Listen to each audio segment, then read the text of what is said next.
बातिनी इल्म के हसूल का एक और जरिया कश्फ व मुशाहिदा या लदुन्नी इल्म। कश्फ व मुशाहिदा से हासिल शुदा लदुन्नी इल्म की फजीलत साईं तवक्कल शाह अंबालवी अपनी किताब सूफिया नक्शबंद सफा 256 पर बयान करते हैं। फरमाते हैं इल्म दो तरह का है, एक कस्बी दूसरा लदुन्नी। कस्बी की मिसाल जोहर की सी है कि एक जोहर में पानी खड़ा कर दीजिए, पानी डाल दीजिए, जितना आप पानी डालोगे वो उतने का उतना ही पानी रहेगा। कहा लोग कुरान और हदीस से जो इल्म सीखते हैं वो जितना सीखते हैं उतना ही बाकी रहता है, उसी में से फतवे लेते हैं, उसी को पढ़ते हैं, उसी को पढ़ाते हैं, उसी में देकर मसाइल बयान करते हैं। ये तो है जाहिरी इल्म की मिसाल।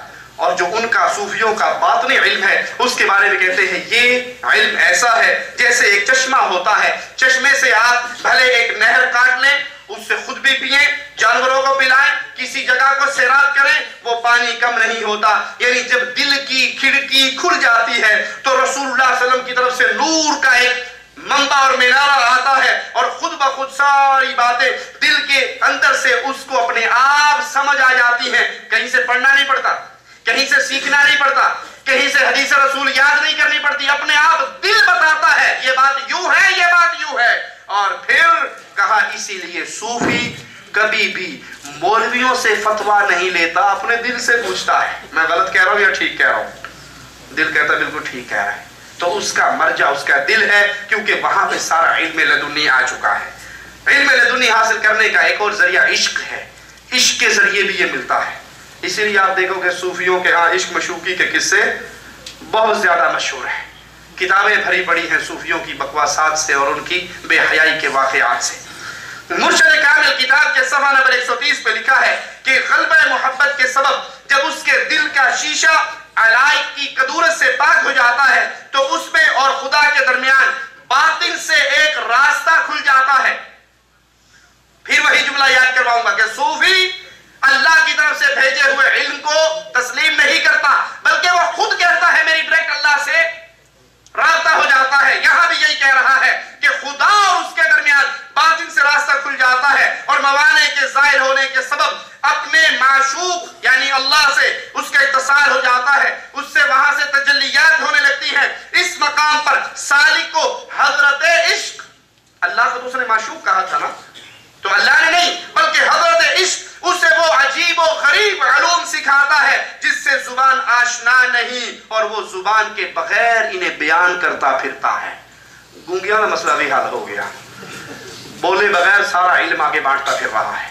वो अपने दिल से पूछता है और ऐसा इल्म होता है जिसको कोई नहीं जानता। इसलिए आपने देखा होगा इंडिया पाकिस्तान की सड़कों पे इसी तरह के इल्म वाले सब कुछ उतार के रोड के साथ साथ चल रहे होते हैं, देखा या नहीं?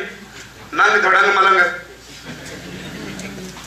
उनके बारे में पूछे तो नहीं पता, चुप करे आज पहुंची सरकार आने, ये बाबा जी बड़े पहुंचे ने गाल भी काट देंगे, अगले का कम हो जाएगा। हम भी मानते हैं पहुंची भी सरकार है, मौत का एक ही धक्का लगेगा सीधा खूह में, मानते हैं उसके पहुंचे। ये तुम्हारी बेइल्मी की हालत है, जो अपनी शर्मगाह छुपाने के काबिल नहीं। तुम उसको समझते हो कि उसकी लो लगी हुई है, उसकी लो लगी हुई होती कम से कम कपड़े तो पहन लेता। सोपूर कश्मीर का एक इलाका है, इंडिया कश्मीर का सोपूर। लाहौर वाले नाराज हो गए, सारी गल्लां साडे ते ही होण डईयां, मैं बॉर्डर पार दी भी गल कर जावां। सोपूर कश्मीर का एक इलाका है, वहां बाबा आहद उस बाबे का नाम है। यूट्यूब पे भी अगर लिखोगे बाबा आहद तो वो क्लिप खुल जाएगा। अल्लाह की कसम खाकर कहता हूं वो बाबा मुकम्मल सर के बालों से लेके पांव के नाखून तक नंगा बैठा हुआ है और एक पार्क के अंदर है। वो पार्क को बाढ़ लगी हुई, गेट लगा हुआ और उसके चारों तरफ 95% औरतें हैं, 5% बंदे भी हैं और वो रो रही हैं जालियों में हाथ डाल के, बाबा बाबा बाबा एक नजर ते साडे ते भी पा दे। बाबे को पता ही नहीं होने की डे। फिर दरवाजा खुलता है और 3-4 लड़कियां, अल्लाह की कसम नौजवान लड़कियां, 18-20 साल उनकी उम्र है, वो खाना लेके उस नंग धड़क के सामने आकर और प्लेट में बैठ जाती हैं और वो सोफे की कुर्सी से उठता है और उठ के नीचे बैठकर ये औरतें उसके हाथ से अपने हाथ से उसके मुंह में खाने डालती हैं। उसके जिस्म पे चावल गिर गए तो दुपट्टे से साफ करते। बाबा बड़ी पहुंची सरकार है, ये पहुंचिया होता सुथन ते पा लेंदा। तुम समझते हो कि ये मारिफत के बड़े मकाम पे बोले भाई ये पागल है, ये जाहिल है,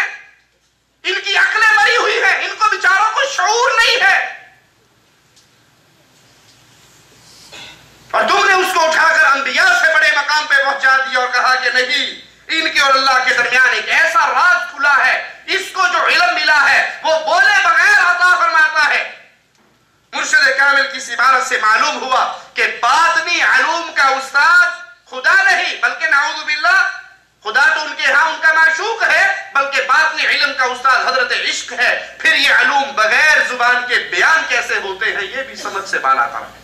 وہ کہتا ہے باتیں آپ کی سمجھ میں نہیں آتی، بڑی پہنچی بھی باتیں ہیں، اور اگر انہی لوگوں کی مسجد میں کوئی نماز پڑھنے چلا جائے نا مواحد، اور اس کا سر ننگا ہو، سر ننگا کوئی نماز شروع کر دے، پتہ پھر اس کے ساتھ کیا حال ہوتا ہے بیچارے کے۔